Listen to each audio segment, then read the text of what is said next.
কা। এই হুট, হাস, যা যা। পোড়ামুখী কাক সকাল বেলা থেকে ডাকে ডাকে কানের মাথা খেয়ে ফেললো। এই যা, যা বলছি।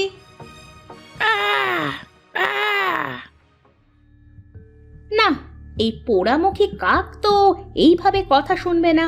কি যে করি। এই তো পেয়েছি, দাঁড়া দাঁড়া, দেখাচ্ছি তোর মজা।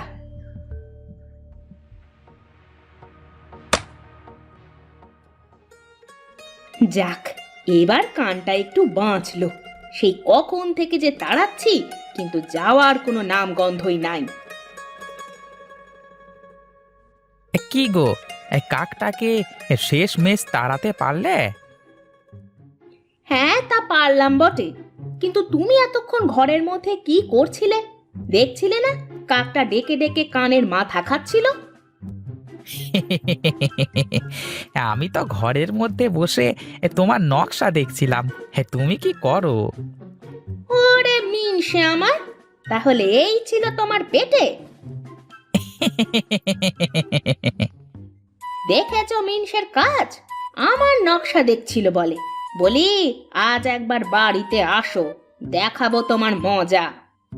কি রে বউ, এমন চেঁচামেচি করছিস কেন? দেখো না বুড়িমা, সেই সকাল থেকে একটা কাক আমাদের ঘরের চালের ওপর বসে ডাকছিল, কিন্তু আমার মানুষটা তাকে না তাড়িয়ে আমি কি করছি তার নকশা দেখছিল বলল।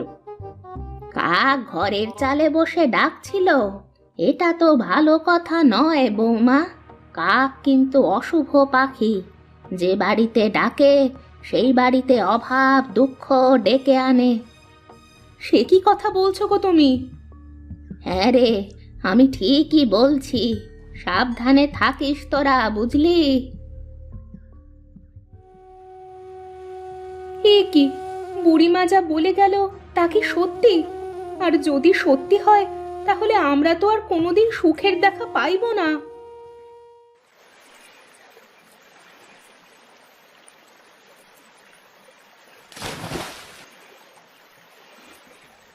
এ কি, সেই কখন থেকে নদীতে জাল ফেলছি, কিন্তু একটাও মাছ উঠছে না কেন? এমনটা তো কোনোদিনও হয় না। যাই যাই, ওই দিকটায় গিয়ে দেখি এই মাছ পাওয়া যায় কি না।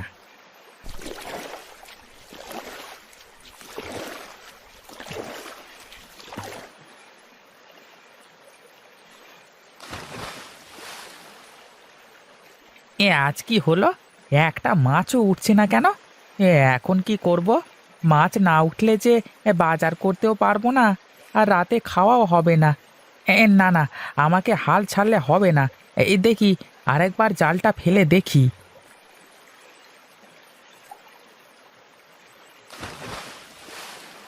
হায় হায় হায় হায়, এটা কি হলো? আমার জাল যে চলে গেল। আমি এখন কি করব? হায় হায় হায় হায়, এই গভীর জলে আমি আমার জাল তুলবো কি করে? হায় হায় হায় হায়, ওপরওয়ালা, কি পরীক্ষার মধ্যে ফেললে আমাকে? কি হরি দাদা, এই মাঝ নদীতে মাথায় হাত দিয়ে বসে আছো কেন? হ্যাঁ, কি আর করব দাদা, সেই কখন থেকে নদীতে জাল ফেলছি, কিন্তু জালে যে একটাও মাছ ধরা দিচ্ছিল না। আবার আবার আমার জালটাও হারিয়ে ফেললাম আমি। সে কি বলো দাদা, আজ দেখো কত মাছ পেয়েছি, আর সবাই তো অনেক মাছ পেয়েছে, কিন্তু তোমার সাথে এমন কেন হলো? সবই আমার কপালের দোষ। সকালে বাড়ি থেকে বের হওয়ার সময় প্রচুর কাক ডাকছিল, তখনই ভেবেছিলাম আজ আমার কপালে শনি আছে। কি আর করবে দাদা, এই মাঝ নদীতে বসে না থেকে বাড়িতে ফিরে যাও, আর নতুন জাল কিনে কালকে মাছ ধরতে এসো।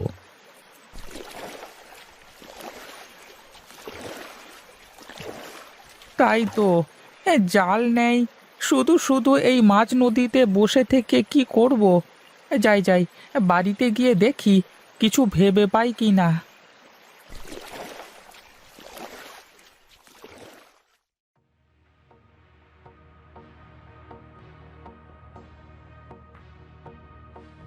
কি রে মালতী, তোকে না বলেছি আমাদের পুকুর ঘাটে আর আসবি না? এমন করেন কেন বৌদি? আশেপাশে আপনাদের পুকুর ছাড়া তো আর কোথাও ভালো জল পাওয়া যায় না। তাই বলে আমাদের পুকুরের জল নষ্ট করতে চলে এসেছিস? শোন মালতী, তোকে বলছি, তোদের মতো ছোট লোক যদি আমাদের পুকুরের জলে হাত দেয় তাহলে তো আমাদের পুকুরের জল সব নষ্ট হয়ে যাবে। যা বলছি, এখান থেকে চলে যা, আর কোনো দিন আমাদের পুকুরের দিকে আসবি না।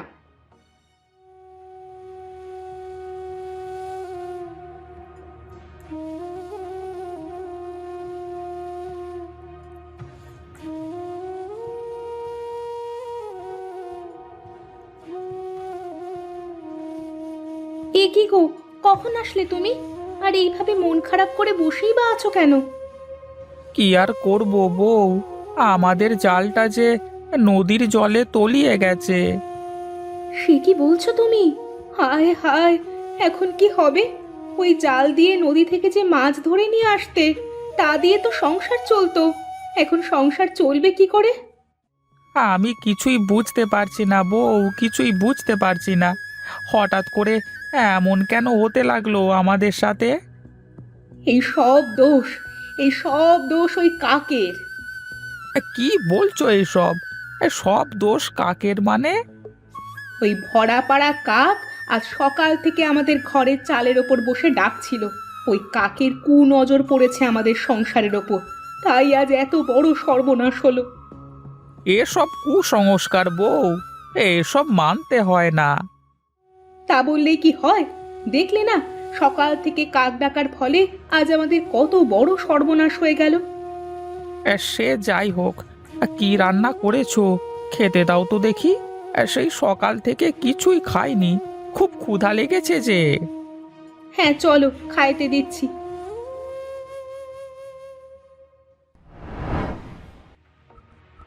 এই নগেন, এই মাসে কার কার কাছ থেকে টাকা পাবো রে?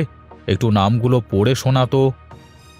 আগে কর্তাবাবু, এই নাম শোনবার আগে সব থেকে বেশি টাকা যার থেকে পাবেন তার নামটা আগে বলি, কেমন? হ্যাঁ হ্যাঁ, তাই বল শুনি। সে কে যে আমার টাকা নিয়ে এখন পাতলা কাঁথা গায়ে দিয়ে ঘুমাচ্ছে টাকাটা না দিয়ে? কে আবার যে রোজ আপনার জন্য বড় বড় মাছ দিয়ে যায়? তুই হরির কথা বলছিস? হ্যাঁ কর্তাবাবু। তা কত টাকা পাবো রে ওর কাছ থেকে? এই এই 10,000 টাকার মতো পাবেন আপনি। 10,000 টাকা? বলিস কি রে? তা ক টাকা এই পর্যন্ত পরিশোধ করেছে সে? এই এই আপনাকে ওই রোজ একটা একটা করে মাছ দিয়ে দিয়ে আপনার ওই ওই ওই 500 টাকা পরিশোধ করেছে, বুঝলেন? না না না না, এটা তো হতে পারে না। আমার টাকা নিয়ে পরিশোধ না করে নিশ্চিন্তে থাকবে? এটা তো হতে পারে না। এই নগেন, চল তো, এখনই হরির বাড়িতে চল, দেখে আসি বেটা কি করছে। আর আর কর্তাবাবু, ও ও মালটা না আজ এখনো পর্যন্ত আপনার জন্য মাছ দিয়ে যায়নি। কি? ওর এত বড় সাহস! চল চল দেখে আসি।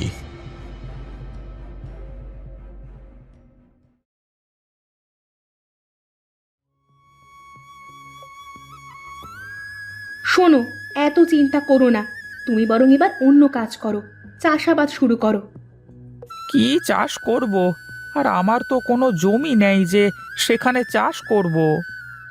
হ্যাঁ সেটাই তো, তুমি বরং মহাজনের কাছে বলে কিছু জমি বর্গা নাও। এমনিতেই মহাজনের কাছে অনেক টাকা ধার রয়েছে, সে কি আর আমাকে জমি দেবে? হুম, তাও তো ঠিকই বলেছ। এই হরি, হরি, বাড়িতে আছিস নাকি রে? এই হরি! ওই দেখো, ওই দেখো, মহাজনের চেলা নগেন চলে এসেছে।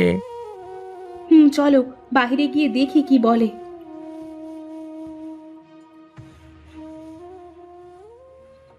এই দেখেছেন কর্তাবাবু, হরি কত বড় বজ্জাত! এত ডাকছি তাও কোনো উত্তর দিচ্ছে না।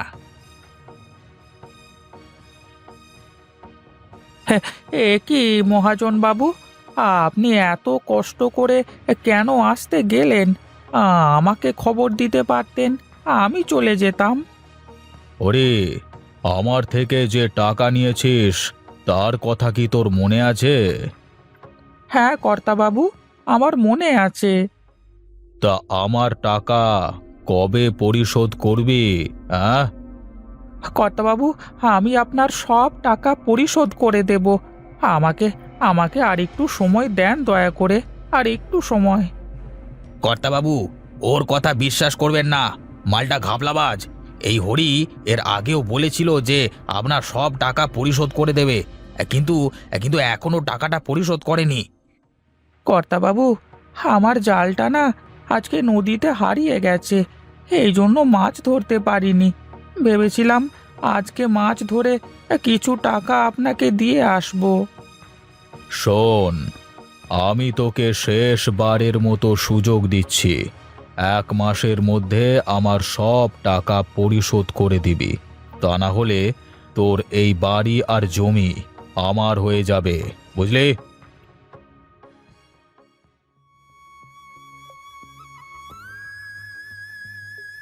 ওগো, এটা কি বলে গেল মহাজন?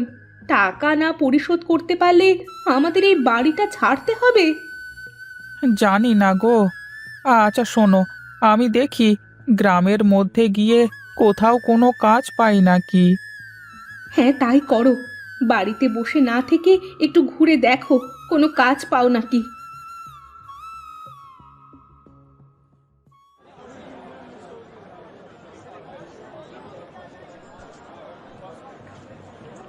আসুন আসুন, বলুন কি লাগবে? হ্যাঁ দাদা, আপনার এখানে কোনো কাজ পাওয়া যাবে?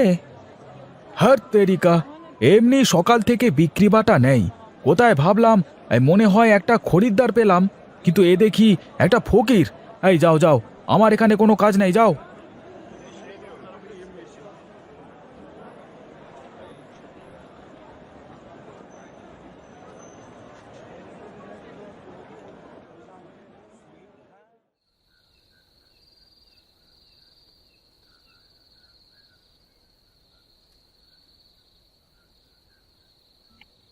ওগো, এখন কি হবে?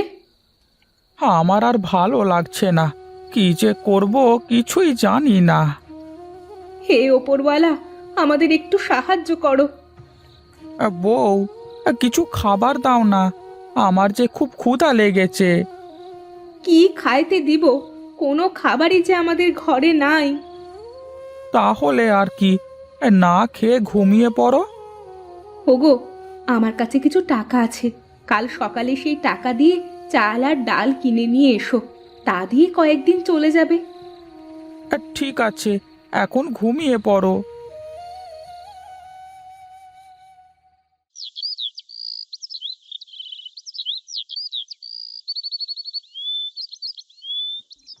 এই পোড়ামুখী কাক আজ আবার এসেছে। দাঁড়া দাঁড়া, তোকে দেখাচ্ছি মজা। উমা, এ কি দেখছি আমি? এত বড় আলু আমাদের ঘরের চালে আসলো কোথা থেকে? ওগো, এইদিকে আসো তো, দেখে যাও কি হয়েছে।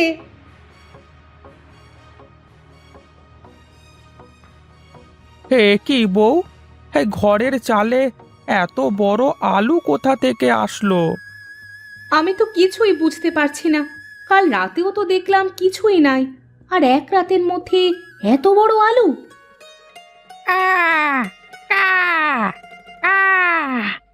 আমি দিয়েছি গো মেয়ে, আমি দিয়েছি।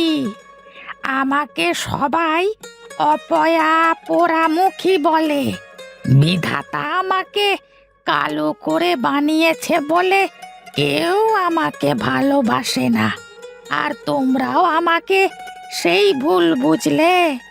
আমার সাথে এমন কেন হয় আমি নিজেও জানি না। আমি যে বাড়িতে যাই সেই বাড়িতে অভাব লেগে যায়। আর এই জন্য তোমাদের অভাব দূর করবার জন্য এই আলুটা দিয়ে গেলাম। এই আলুটা বিক্রি করলে তোমাদের সব অভাব দূর হয়ে যাবে।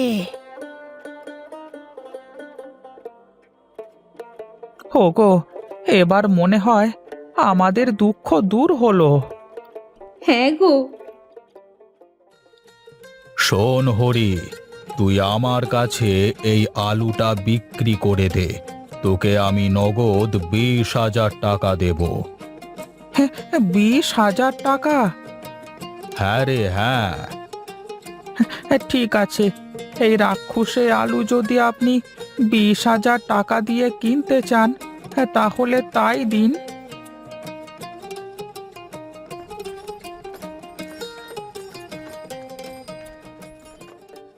ওগো, এই টাকা দিয়ে তুমি জমি কেনো আর সেই জমিতে আলু চাষ করো। হ্যাঁ গো, আমিও সেটাই ভাবছি। এখন থেকে আর নদীতে মাছ মারবো না।